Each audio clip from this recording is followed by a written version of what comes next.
Talk on Share। Rural area से आए लोगों में बहुत ज्यादा समस्या हो जाती है कि वो खुल के बोल नहीं पाते हैं, अपनी परेशानी नहीं बता पाते। और सर, तो किडनी खराब होने का रीजन क्या होता है, कारण क्या है, और इससे बचा कैसे जा सकता है कि अगर किसी भी इंसान को वो स्वस्थ रहना चाहता है, अपना किडनी सही रखना चाहता है, तो क्या करे और क्या ना करे। किडनी ट्रांसप्लांट की बहुत अब आम हो गई है इसका ट्रीटमेंट, लेकिन क्या ये ना हो ऐसा हम कोई लक्षण हम पहले जान सकते हैं कि उसका हम ट्रीटमेंट प्रॉपर करवा लें और ट्रांसप्लांट जैसे समस्या से हम बच सकें। सर, जो किडनी की समस्या से जूझ रहे हैं, जैसे कि डायलिसिस जैसी समस्या से या गंभीर बीमारी से, वो क्या खाएं वो कि उनकी किडनी सही रहे या फिर ज़्यादा असर ना पड़े। सर, किडनी की बीमारी होने के कारण क्या है? क्या हमारे खान पान इस तरीके से हो गए हैं कि हमारे ऑर्गन खराब हो रहे हैं, हमारे हेल्थ खराब हो रहे हैं? तो क्या चीज पे हमें विशेष ध्यान देना चाहिए? वो कहीं ना कहीं ऐसे मेडिसिन कुछ हैं जो खाने से भी नमस्कार दोस्तों, हमारे साथ जुड़ने के लिए बहुत बहुत शुक्रिया। आज हमारे साथ खास मेहमान है, ये हैं डॉक्टर एस हुसैन साहब। ये फिजिशियन और डायबिटोलॉजिस्ट हैं। आपको बता दूं कि हमारे देश में ही नहीं, पूरे विश्व में जो है किडनी की समस्या और डायबिटीज की समस्या आम हो चुके हैं, और मरीज जो है लगातार मरीजों की संख्या में बढ़ोतरी हो रही है। इसी विषय में हम बात करने के लिए हैं और आप तक एक इन्फॉर्मेशन पहुंचाना चाहते हैं कि आप अपने लाइफ को कैसा फिट रखें, किस तरीके से स्वस्थ रखें। इन सभी मुद्दों पे बात करेंगे। तो डॉक्टर साहब, स्वागत है आपका हमारे चैनल पे। नमस्कार, थैंक यू। सर, बताइए अपने बारे में कुछ, दर्शकों तक पहुंचाना चाहते हैं कुछ बातें। जी, मैं डॉक्टर एस हुसैन हूँ। मैं कंसल्टेंट फिजिशियन और डायबिटोलॉजिस्ट हूँ। पिछले 11 साल से मैं प्रैक्टिस कर रहा हूँ। मोर देन 1 लाख पेशेंट को मैं सक्सेसफुली ट्रीट कर दिया हूँ। उसके अलावा मैं डायबिटीज़ के भी काफ़ी ज़्यादा मरीज हैं हमारे पास। और सिवान में मैं AI लेस डायबिटिक रिवर्सल का मैं पॉइनर हूँ। और मेरे यहाँ डायबिटिक रिवर्सल के लिए जो आर्टिफिशियल इंटेलिजेंस टेक्नोलॉजी के माध्यम से भी बहुत लोगों को मैं डायबिटिक को रिवर्स करता हूँ। और इसके अलावा मैं रूरल एरिया में भी मैं प्रैक्टिस करता हूँ, लोगों को अवेयर करता हूँ। हेल्थ प्रमोशन के साथ साथ ट्रीटमेंट भी देता हूँ। जी, रूरल एरिया से आए लोगों में बहुत ज़्यादा समस्या हो जाती है कि वो खुल के बोल नहीं पाते हैं, अपनी परेशानी नहीं बता पाते, और ऐसा भी होता है कि बहुत क्रिटिकल सिचुएशन हो जाती है, तब जाके वो इलाज कराने के लिए पहुंचते हैं। जी बिल्कुल। तो ऐसे लोगों को अवेयरनेस के लिए हम ये वीडियो बना रहे हैं। जी, देखिए, किडनी हमारे बॉडी का एक वाइटल ऑर्गन है ना। इसका बहुत सारे लॉट्स ऑफ फंक्शंस है, लेकिन इसका प्रमुख फंक्शन ये है कि हमारे बॉडी में जो भी टॉक्सिक है उसको बाहर निकालने में मदद करती है किडनी। दूसरे इसके फंक्शन है कि हमारे बॉडी में इलेक्ट्रोलाइट को बैलेंस करती है, जैसे सोडियम हुआ, पोटासियम हुआ, फॉस्फोरस हुआ, इसको बैलेंस करती है। तीसरी इसका काम है हमारे ब्लड प्रेशर को रेगुलेट करती है ना। और चौथे इसका काम ये है कि हमारे बॉडी में इरिथ्रोपोइटिन नाम का एक हार्मोन बनाती है, जिसके मदद से खून बनाने में भी मदद होता है। उसके अलावा बोन फंक्शन और बोन को हेल्थ में भी इसका काफ़ी मदद है। तो सर, किडनी की जो समस्या होती है वो कितने प्रकार की उसमें बीमारियां हो सकती है? देखिए, किडनी के प्रमुख तरह से 2 तरह की बीमारी है। एक एक्यूट किडनी इंजरी, एक क्रोनिक किडनी इंजरी। एक्यूट में क्या होता है कि सडनली कुछ इंसल्ट हुआ बाहर से, जिसकी वजह से किडनी काम करना बंद कर देती है, जो शट डाउन हो जाती है। बहुत सारी। एक होता है क्रोनिक, ये progressive permanently declining the function of function of the kidney है। तो हमारे पास जो पेशेंट आते हैं दोनों तरह के आते हैं, और हमारे पास क्रोनिक किडनी डिजीज के पेशेंट जो है काफ़ी बढ़ रहे हैं। और यहाँ पे डे टू डे लाइफ में डेली के पेशेंट काफ़ी हमारे पास बढ़ रहे हैं। सर, तो किडनी खराब होने का रीज़न क्या होता है, कारण क्या है, और इससे बचा कैसे जा सकता है कि अगर किसी भी इंसान को वो स्वस्थ रहना चाहता है, अपना किडनी सही रखना चाहता है, तो क्या करे और क्या ना करे? जी, देखिए, किडनी को स्वस्थ रखने का सबसे एक ही तरीका है, वो है आपको स्क्रीनिंग। किडनी का जो स्क्रीनिंग है, जैसे हम लोग दिल के बारे में बहुत सोचते हैं कि डॉक्टर साहब मुझे पेट में दर्द हो रहा है, एक ECG कर दीजिए। मुझे पैर में दर्द हो रहा है, एक ECG, फीवर है मेरे, ECG। लोग दिल का ख्याल ज़्यादा रख रहे हैं, किडनी के लोग ख्याल नहीं रखते। तो किडनी के लिए भी एक ECG है, जो 2 जांचें हैं, जो अगर 2 जांच अगर इसको कराया जाए तो हम अर्ली किडनी के प्रॉब्लम को डिटेक्ट कर सकते हैं। कौन सा? पहला जांच है EGFR, ये खून की जांच है। ये बताती है कि हमारा किडनी कितना काम कर रही है। दूसरी जांच है पेशाब की जांच है, जिसमें यूरिन एल्बुमिन क्रिएटिनिन रेशियो, ये बताती है कि हमारा किडनी से कितना प्रोटीन बाहर आ रहा है। अगर ये दोनों जांच अगर हम अर्ली कर लें तो हम किडनी को प्रोग्रेशन से रोक सकते हैं, इवन किडनी के प्रॉब्लम को रिवर्स कर सकते हैं। अगर किसी को ज़्यादा अगर प्रॉब्लम है तो हम डायलिसिस और आपको किडनी ट्रांसप्लांट को कुछ दिनों तक और रोक सकते हैं। अच्छा। ये सर, किडनी ट्रांसप्लांट की बहुत अब आम हो गई है इसका ट्रीटमेंट, लेकिन क्या ये ना हो ऐसा हम कोई लक्षण हम पहले जान सकते हैं कि उसका हम ट्रीटमेंट प्रॉपर करवा लें और ट्रांसप्लांट जैसे समस्या से हम बच सकें? देखिए किडनी की अगर प्रॉब्लम हो गई है, जी। अगर क्रोनिक किडनी डिजीज हो गई, तो उसको दो ही ट्रीटमेंट ऑप्शन है। पहला है डायलिसिस और दूसरा है किडनी ट्रांसप्लांट। जी। डायलिसिस करने से क्या है कि आपका जो है, जिस पेशेंट को अगर डायलिसिस पे है, हाँ। उसका लाइफ स्पैन मोस्टली 10 ईयर तक रहता है, 10 ईयर से कम भी हो सकता है। Hmm. During dialysis lots of complication होते हैं, पोटासियम बढ़ जाना, माल नरिश होना, इन्फेक्शन हो जाना, फ्लूइड ओवरलोड हो जाना, कार्डियक अरेस्ट हो जाना, तो 10 साल के अंदर ही में डेथ हो जाते हैं। और इसका मेन ट्रीटमेंट ये है कि किडनी ट्रांसप्लांट करना। अगर हम किडनी को ट्रांसप्लांट कर दें तो पेशेंट को लाइफ को हम और सेव कर सकते हैं। और हमारे सबसे गुड न्यूज़ ये है सिवान वालों के लिए कि हमारे सिवान में मेरे सेंटर पे फोर्टिस स्कॉट हार्ट इंस्टीट्यूट से टाई अप है। ओके। उनके जो है, जो चेयरमैन हैं डॉक्टर संजीव गुलाटी सर, उनके टीम से डॉक्टर आते हैं, डॉक्टर इशरत मीर आते हैं, ये प्रत्येक थर्ड सैटरडे को यहाँ पे आते हैं और किडनी मरीज को देखते हैं और उनको प्रॉपर गाइडेंस और ट्रीटमेंट और सारे ऑप्शन ऑफ ट्रीटमेंट दिया जाता है। सर, जो किडनी की समस्या से जूझ रहे हैं, जैसे कि डायलिसिस जैसी समस्या से या गंभीर बीमारी से, वो क्या खाएं वो कि उनकी किडनी सही रहे या फिर ज़्यादा असर ना पड़े? देखिए अगर जो डायलिसिस पे ऑलरेडी डायलिसिस पे है, उनको तीन चीज़ को मेंटेन रखना होगा। पहला, वाटर इंटेक ज़्यादा नहीं होनी चाहिए। हाँ। अपने नेफ्रोलॉजिस्ट से या अपने कंसल्टेंट फिजिशियन से बात करके वाटर कितना लेना है उसको हमको उनको बताना है, उनसे एडवाइस लेना है। दूसरी, साल्ट इंटेक कम रखना है। अगर हम ज़्यादा साल्ट लेंगे तो फ्लूइड ओवरलोड होगा, फ्लूइड रिटेंशन होगा, उससे हमारा बीपी भी बढ़ेगा, उससे ब्रीदिंग डिफिकल्टीज भी होगी, लंग्स में भी पानी आ जाएंगे। तीसरा है आपको पोटासियम को मेंटेन रखना, क्योंकि अगर किसी का EGFR जो आपको मैं बताया, EGFR जो हमारे किडनी को फिल्टर करने की कैपेसिटी जो है, अगर 30 से कम हो जाए तो बॉडी में पोटासियम रिटेंशन होने लगती है। अगर पोटासियम ज़्यादा बढ़ जाए, 5.5 से ज़्यादा हो जाए, तो कार्डियक एरिथमिया हो जाते हैं और कभी-कभी कार्डियक अरेस्ट भी हो जाते हैं। तो ये कॉम्प्लिकेशन से हम बच सकते हैं अगर इस चीज़ को यानी कि मेंटेन अगर रखें। इस तरीके से समझे कि किडनी की समस्या अगर है, उसको नज़रअंदाज करें तो हार्ट की भी प्रॉब्लम हो सकती है? बिल्कुल, बिल्कुल। उसके कॉम्प्लिकेशन से मुझे हार्ट के भी वो काफ़ी जी, सारे जी। प्रॉब्लम, तो हमको पोटासियम को मेंटेन करना है। उसके लिए कुछ ऐसे, जैसे ड्राई फ्रूट्स आपको नहीं लेनी है, आपको केले नहीं खाने हैं, आपको जो नारियल के पानी है इसको नहीं पीनी है। जो इसमें क्या, डायलिसिस पे हैं? जी, जो डायलिसिस पे है या ऑलरेडी क्रोनिक किडनी डिजीज़ से जूझ रहे हैं, उनका पोटासियम बढ़ जाता है। कि अगर एक बार जो किडनी ट्रांसप्लांट हो जाए, वो कितने दिनों तक चल सकती है? देखिए, इसके बारे में तो ये है कि अगर उसका बॉडी कितना उसको ये एक्सेप्ट कर सकते हैं। और वैसे जो है ये लंबा समय तक चलता है और काफ़ी सक्सेसफुल है। और किडनी ट्रांसप्लांट के काफ़ी ज़्यादा हमारे इंडिया में भी और काफ़ी ज़्यादा सेंटर भी बन रहा है और गवर्नमेंट भी इस पे काफ़ी सपोर्ट कर रही है। सर, एक और सवाल लेंगे कि डायलिसिस पे जो इंसान है, वो कितने दिनों तक उनकी लाइफ है? जी, मैं आपको पहले भी बता चुका हूँ कि जो डायलिसिस है वो मैक्सिमम लाइफ स्पैन 10 ईयर्स है। लोगों को नहीं पता है। और इसमें क्या है कि 10 ईयर मैक्सिमम है, बीच में भी कॉम्प्लिकेशन हो जाते हैं। पेशेंट को पोटासियम बढ़ गया, उसने बहुत सारे जूस ले लिए, बहुत सारे ड्राई फ्रूट्स ले लिए, नारियल का पानी पी लिए, फ्लूइड ओवरलोड हो गया, पोटासियम बढ़ गया, कार्डियक अरेस्ट हो गया, पेशेंट एक महाराज हैं जो काफ़ी चर्चित रहते हैं, वो प्रेमानंद जी हैं। जी, जी। वो भी डायलिसिस पे हैं। कहा जाता है कि पिछले 19 साल से वो डायलिसिस पे हैं। How is it possible? देखिए, डायलिसिस अगर एक्सपर्ट के गाइडेंस में हो तो डेफिनेटली आप लंबे समय तक रख सकते हैं। अब हमारे जो सिवान में है बहुत सारे डायलिसिस सेंटर भी हैं, लेकिन अभी एक्सपर्ट अगर रहे उनके अंडर में अगर हमके डायलिसिस करनी है तो कितने लीटर पानी निकालना है, आपको पोटासियम फ्री डायलिसिस करनी है, आपको स्लैट्स करनी है, कि अल्ट्रा फिल्ट्रेशन करनी है, बहुत सारे इसके उसमें भी बहुत सारा सिस्टम है। उस सिस्टम के अकॉर्डिंग और एक कंसल्टेंट के गाइडलाइंस में करें तो डायलिसिस को लंबे समय तक में खींच सकते हैं। खान पान पे परहेज रखें, लाइफ स्टाइल को चेंज करें तो डेफिनेटली इसको और लंबे समय तक कर सकते हैं। जी, मेरा एक सवाल ये है कि क्या नमक खाने से किडनी की समस्या होती है? अत्यधिक नमक को हम कंज्यूम करते हैं अगर तो? डेफिनेटली WHO के अकॉर्डिंग जो है 2 ग्राम से 24 घंटे में ज़्यादा नमक हम नहीं ले सकते हैं। अगर 2 ग्राम से ज़्यादा नमक लेते हैं तो नमक लेने से काफ़ी सारी प्रॉब्लम, आपको बीपी बढ़ जाएगी, आपको फ्लूइड रिटेंशन होंगे। अगर किडनी के मरीज है और उसका कंडीशन बिगड़ेगा और फ्लूइड ओवरलोड होगा, उसको सप्ताह में 3 बार 4 बार भी डायलिसिस कराने की नौबत आ जाएगी। जी, एक और सवाल पूछना चाहूँगा कि किडनी जो है वो बेहतर है, उसके लिए कोई एक्सरसाइज है या फिर ऐसा कोई फ्रूट्स हैं जिसका हम नाम ले सकते हैं, उसको खाने से किडनी हमेशा स्वस्थ रहे?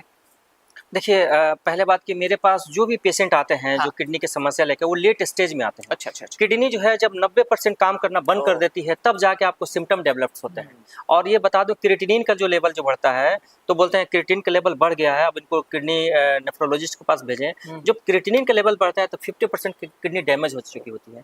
हमको है कि एक हेल्थी पर्सन है, अगर वो डायबिटीज़ है और हाइपरटेंसिव है, तो उसको एवरी ईयर हेल्थ चेकअप करवानी चाहिए, जी, जी। जिसमें कि यूरिन, एल्ब्यूमिन, क्रिएटिनिन रेशियो और ईजीएफआर को तो मस्ट करवानी चाहिए। इससे क्या होगा, किडनी में अगर कोई भी प्रॉब्लम आ रही है तो हम अर्ली टाइम में उसको डिटेक्ट कर सकते हैं। चलिए सर, हमारा अगला सवाल रहेगा कि सीकेडी जो क्रोनिक किडनी डिजीज है वो क्या होता है?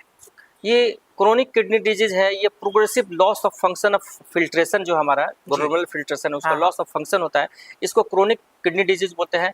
ये एक अचानक से नहीं होता है, लंबे समय से किडनी में असल्ट होता है, जिसकी वजह से ये होता है। और इसमें हमारा जो ईजीएफआर है उसके आधार पर में इसको ग्रेडिंग करते हैं कि किस स्टेज में किडनी की प्रॉब्लम है। ओके। सर, किडनी रोग के क्या क्या लक्षण है जो शुरुआती में हो, हम जल्दी ट्रीटमेंट करा सके और स्वस्थ हो सके? देखिए, किडनी का जो बोला कि ये क्रैश लैंडिंग होता है, हाँ। हमारे पास जो भी किडनी के मरीज आते हैं वो लेट स्टेज में आते अच्छा, हैं। स्टार्टिंग में इसका तो 50% या 60% पेशेंट के कोई हाँ। सिम्टम नहीं होते, एसिम्प्टोमेटिक होते हैं। लेकिन इसका किडनी जो सीकेडी पैदा करने वाला जी, जो जी। 3 लाइफस्टाइल डिजीज है, हाँ। हमको उसको एड्रेस करना है। ओके। पहला हो गया ब्लड प्रेशर, हाँ। दूसरा हो गया ओबेसिटी हम्म। और तीसरा हो गया डायबिटीज। जी। अगर ये आपको कंडीशन है तो आपको अलर्ट रहना है, आपको इनवली आपको हेल्थ चेकअप कराते रहना है। ये जो 2 जांच बोले हैं इसको हाँ, हमेशा आपको हमेशा करवाते कराते रहना। कराते रहना है। इससे क्या होगा कि हम किडनी को अर्ली डिटेक्ट कर सकते हैं और इसको सिम्टम ही पैदा ना हो। अगर किडनी के किसी को समस्या आ जा रहा है तो उसमें दोनों पैर में स्वेलिंग हो जाना, जी, जी। सर में स्वेलिंग हो जाना, मुँह में जो स्वेलिंग हाँ, हो हाँ। जाना, उसके अलावा भूख कम लगना, पेशाब कम होना, हाँ। पेशाब में प्रोटीन आना, प्रोटीन ये आना। सब सारी समस्या पैदा। सर, किडनी की बीमारी होने के कारण क्या है? क्या हमारे खान-पान इस तरीके से हो गए हैं कि हमारे ऑर्गन खराब हो रहे हैं, हमारा हेल्थ खराब हो रहा है? तो जी, क्या चीज़ पे हमें विशेष ध्यान देना चाहिए? देखिए, किडनी के 65% किडनी के डिजीज जो है, हाँ। क्रोनिक किडनी डिजीज है, हुँ। 3 लाइफस्टाइल डिजीज के कारण पैदा जी, होती है। जी। पहला है ओबेसिटी, दूसरा है हाइपरटेंशन ओके। और तीसरा है आपको ब्लड प्रेशर, जी। अनकंट्रोल्ड तो इन ब्लड प्रेशर। तीनों चीज़ों से कैसे बचें?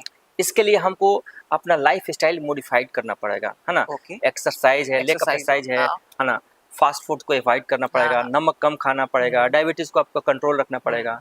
ये सब हम एक्टिविटीज़ करें तो इससे हम बच सकते हैं। हमारा सेडेंटरी लाइफस्टाइल हो गया। अब जी, हम जी। जो यहाँ से वहाँ जाना है, हाँ। उसके लिए हम नहीं जा पाते हैं। हमारा स्लीप साइकिल डिस्टर्ब हो गया। हम ओके। रात को प्रॉपर नहीं से इंस्टाग्राम यूज़ करते हैं, फेसबुक यूज़ करते हैं, नेटफ्लिक्स यूज़ करते हैं, तो हमारा स्लीप भी कम हो गया है। ये सारा इफ़ेक्ट जो है हमारे बॉडी पे पड़ रहा है, जिसकी वजह से ये प्रॉब्लम पैदा हो रहा है। यानी कि हमारी स्लीपिंग अच्छी हो, हमारी डाइट अच्छी हो और हम प्रॉपर एक्सरसाइज करें तो हम स्वस्थ रह सकते हैं। बिल्कुल। ओके। उसके अलावा किडनी प्रॉब्लम होने का 2-3 और रीज़न है, जिसमें कि हम पेन किलर्स लेते हैं, ओवर काउंटर पेन किलर। किसी को घुटने का दर्द हो रहा है, जी। वो चला जा रहा है, जाके पेन किलर खा रहा है 1 साल, 2 साल। हमारे पास बहुत सारे पेशेंट आए हैं, हाँ। जो पेन किलर खाने से उनको इंजरी हो गया है, जी, जी। किडनी इंजरी हो गया है।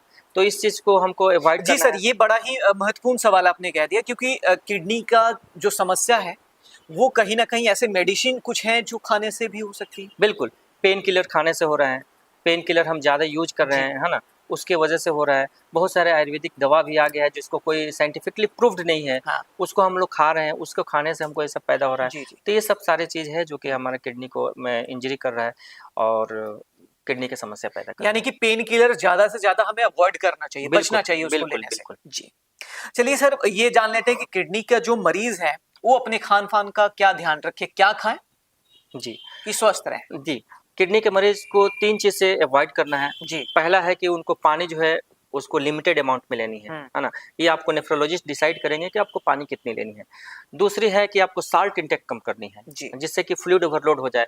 तीसरा, अपना पोटेशियम को मेंटेन करना है, पोटेशियम को कंट्रोल करना है। इसके लिए हमको ड्राई फ्रूट से बचना है, उसमें बहुत ज़्यादा पोटेशियम होते हैं। ओके। केला नहीं खाना है, उसमें पोटेशियम ज़्यादा होते हैं। कोकोनट वाटर है, उसमें पोटेशियम बहुत ज़्यादा होते ओके। हैं। उससे हमको अवॉइड करना है, जो कि हमको पोटेशियम लेवल ना बढ़ाए। और बाकी को अगर लो पोटेशियम डाइट आप ले सकते हैं, लाइक पपीता हो गया, जी। एप्पल हो गया, ये सब आप खा सकते हैं। सर, सीकेडी का इलाज क्या है? देखिए, सीकेडी के जो अभी करंट सिनेरियो है उसमें 2 ही इलाज है, एक डायलिसिस है ओके। और दूसरा है आपको किडनी ट्रांसप्लांट। ट्रांसप्लांट। डायलिसिस भी 2 तरह का होता है, एक पेरिटोनियन डायलिसिस होता है और हीमोडायलिसिस होता है। सर, आप सिवान के उभरते हुए फिजिशियन हैं और डायग्नोसिस काफ़ी आप एक्यूरेट करते हैं।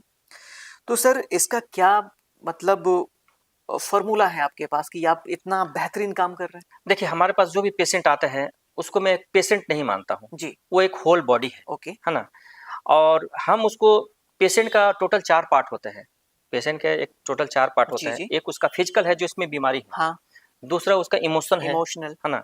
दूसरा उसका साइकोलॉजिकल है और चौथा उसको psychological social financial. Social social okay, okay, 4 aspect होते हैं। हम चारों एस्पेक्ट को हमको असेसमेंट में करता हूँ। ओके। हमारे पास रिसेंटली एक लेडीज़ आई थी हुँ, और उसको जो बीपी है वो काफ़ी अनकंट्रोल था। हमारे हुँ, पास आई कि सर हमारा बीपी 1 महीने से कंट्रोल नहीं हो रहा है। हुँ, हुँ, मैंने बोला कि देखा दवा, तो उसने एम्लोडिपिन नाम का एक टैबलेट खा हुँ, रही हुँ, थी और मैं उसको चारों एस्पेक्ट को मैं असेस किया, हुँ, उसका हुँ, फिजिकल, उसका सोशल, उसको साइकोलॉजिकल और उसका आपको चारों एस्पेक्ट को मैं किया। हुँ, हुँ, करने के बाद से मैं पाया कि उस वो बोली कि मेरे पति, मैं पूछा उसके कि आपके हस्बैंड क्या करते हैं? हुँ, बोली कि मेरे husband recently died with the alcohol hmm. Intoxication. फिर मैं उसको सिर्फ एंजाइटी का दवा दिया, अच्छा, जिसको खाने के बाद से उसको, उसका जो है बीपी कंप्लीटली कंट्रोल हो गया। She is not in any hmm, hypertensive drugs and she is fine. Occasionally हमारे पास आती रहती है, कोई लाइक प्रॉब्लम होता है तो। जी, जी। सर डायबिटीज़ रिवर्स के बारे में काफ़ी न्यूज़ आती रहती है। आपका इस पे क्या विचार है? देखिए, सिवान में मैं पॉइनियर डॉक्टर हूँ जिन्होंने डायबिटीज़ रिवर्सल पे एआई टूल्स को यूज़ कर जी, रहा हूँ जी, मैं। मैं ट्यून हेल्थ से मेरा कोलैबोरेशन है, जो यूएस की कंपनी है। जी। उसके माध्यम से मैं डायबिटीज़ को ट्रीट कर रहा हूँ और डायबिटीज़ को रिवर्स कर रहा हूँ। सपोज़ दैट कि यहाँ पे एक फल का टोकरी रखा ओके। हुआ है और उसमें से स्मेल आ रहा है। आपने हमारे जो रूम में बैठे हैं, हाँ, हाँ। आपने बोला डॉक्टर साहब बहुत स्मेल आ रहा है। मैं रूम फ्रेशनर लिया, उसको छिड़क दिया। कुछ देर के लिए वो जो है कि स्मेल खत्म हो गया, खत्म हो गया। फिर कुछ देर के बाद आया। हुँ, ये करंट जो हमारा ट्रेडिशनल जो हमारा ट्रीटमेंट है वो है। अच्छा। अब हम क्या करेंगे, पता करेंगे कि कौन-सा फल है, हाँ। उसको फल को निकाल के फेंक दिए। हुँ, फेंकने के बाद से वो हमेशा के लिए हमारा जो रूम फ्रेश रहेगा। तो ये ट्रीटमेंट एआई लेस्ड है। हम आर्टिफिशियल इंटेलिजेंस से आपके बॉडी का एक ट्यून बनाते हैं। जी। उस ट्यून में मेटाबॉलिक प्रॉब्लम्स कहाँ पे हैं उसको हम फाइंड आउट करते हैं और डिटेक्ट करते हैं हुँ, और डिटेक्ट करके उसको मैं एड्रेस करता हूँ और इससे क्या है, आपका डायबिटिक रिवर्स होता है।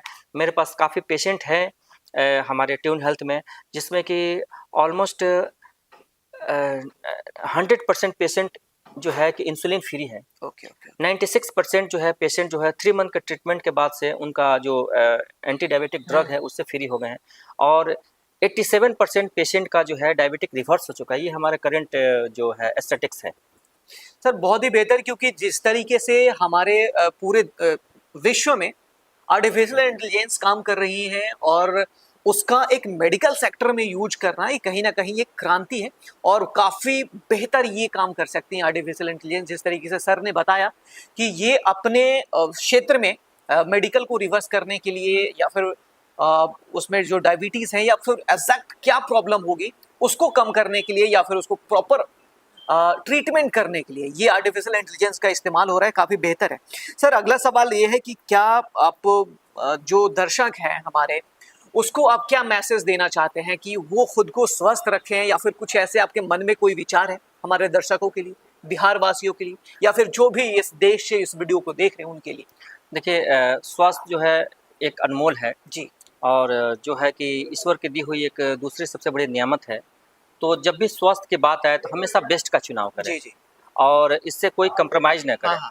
दूसरा है कि आप, सर ये बताइए, जो लोग पेशेंट जो होते हैं वो काफ़ी निगेटिव सोच में बैठे रहते हैं, तो इनको आप कैसे टैकल करते हैं? क्योंकि एक पॉजिटिव माइंड को बनाना बहुत ज़रूरी है।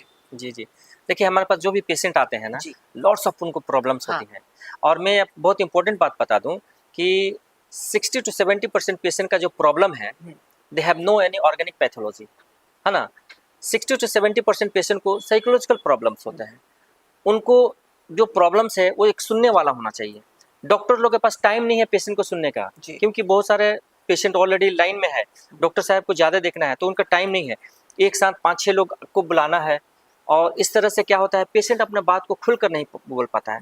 Always great doctor is a great listener. तो हम जो भी डॉक्टर्स लोग हैं, मैं यही बोलूँगा कि हम लोग पेशेंट को प्रॉब्लम्स को ज़्यादा से ज़्यादा सुनें। हुँ, जब तक पेशेंट के प्रॉब्लम को नहीं सुनेंगे, बहुत सारी चीज़ है वो बताना चाहता है अपने जी। बारे में कि डॉक्टर साहब हमारे इतना बात सुने, ये नहीं सुने, लगता है यहीं पे क्लू छिपा हुआ हाँ, है हाँ। डायग्नोसिस का, हुँ, तो ये दवा से नहीं होगा। क्योंकि जब तक हम, आप एक प्लेसिबो इफेक्ट सुने होंगे, इसमें क्या होता है किसी को पेट में दर्द हो रहा है, जैसे क्रोनिक पेशेंट है, तो हम लोग क्या है, चीनी की गोली दे देते हैं, बोलते हैं कि दर्द की दवा है, वो खाता है वो ठीक हो जाता है। सेम प्लेसिबो इफेक्ट जो है हमारे पेशेंट पे भी काम करते हैं। तो इसलिए हमको उसको साइकोलॉजिकली मोटिवेट करनी है, और हमारा जो ट्रीटमेंट है, हमारा जो कंसल्टेशन है, उसमें एम्पैथी हो, उसमें कंपेशन हो, पेशेंट के प्रॉब्लम को मैं खुद फील करूं, पेशेंट क्या कह रहा हूं उसको मैं सुनूं, पेशेंट क्या बोल रहा है उसको मैं मतलब महसूस करूं, तब मैं पेशेंट को मतलब अच्छा से ट्रीट कर सकते हैं, उसको प्रॉब्लम को पूरा सुन सकते हैं। सर डायबिटीज को जड़ से खत्म कर देना जो आयुर्वेदिक में एक बात कही जाती है, क्या ये संभव है आयुर्वेदिक से? जी, आयुर्वेदिक में इस तरह के अभी कोई साइंटिफिक प्रूफ नहीं हुआ है। हाँ, कुछ हद तक ब्लड शुगर को कंट्रोल कर सकते हैं, लेकिन कम्प्लीटली एड्रेस नहीं कर सकते हैं, रिवर्स नहीं कर सकते हैं, क्योंकि उसका साइंटिफिकली प्रूफ अभी तक नहीं हुआ। आने वाला टाइम में होगा तो इसको जरूर देखा जाएगा। चलिए सर, शुक्रिया हमसे बात करने के लिए। हम आप तक एक ऐसी इंफॉर्मेशन बताना चाहते थे जो आजकल जो ज्यादा समस्या हो रही है, लोग का लाइफस्टाइल जो बदल चुका है, और उस समस्या से लोगों के जो ऑर्गन में प्रॉब्लम हो रही है, या फिर कहे कि डिजीज जो हो रही है, वो कहीं ना कहीं हमारे लाइफस्टाइल पे जुड़ा हुआ है। और इसीलिए हम आप तक ये वीडियो पहुंचाना चाहते हैं, ताकि आप अपने इस वीडियो को देखकर खुद को कैसे फिट रखें, कौन सी समस्या है तो डॉक्टर से मिलना है, और कौन सी समस्या को आपको नज़रअंदाज बिल्कुल नहीं करना है। तो ये वीडियो थी, इसको पूरा देखिए और इस वीडियो को शेयर कर दीजिए, ताकि लोगों को पता चले, जो दूर दराज के लोग हैं, जो गांव के लोग हैं, या फिर जो अपनी बॉडी के सिम्टम्स को, जो लक्षण होते हैं कुछ इनिशियली, जिसको हम जल्दी ठीक कर सकते हैं, ऐसी चीज़ों को इग्नोर ना करें, डॉक्टर की सलाह हमेशा लें, और ऐसे डॉक्टर को हमेशा चुनाव करें जो आपकी फीलिंग को, आपकी बात को समझता हो, ताकि आपकी इलाज बेहतर हो सके। ऐसी तमाम खबरों के लिए जुड़े रहिए हमारे साथ, और हर वीडियो को आप शेयर कर दीजिए ताकि लोगों तक पहुंचे। शुक्रिया हमसे जुड़ने के लिए।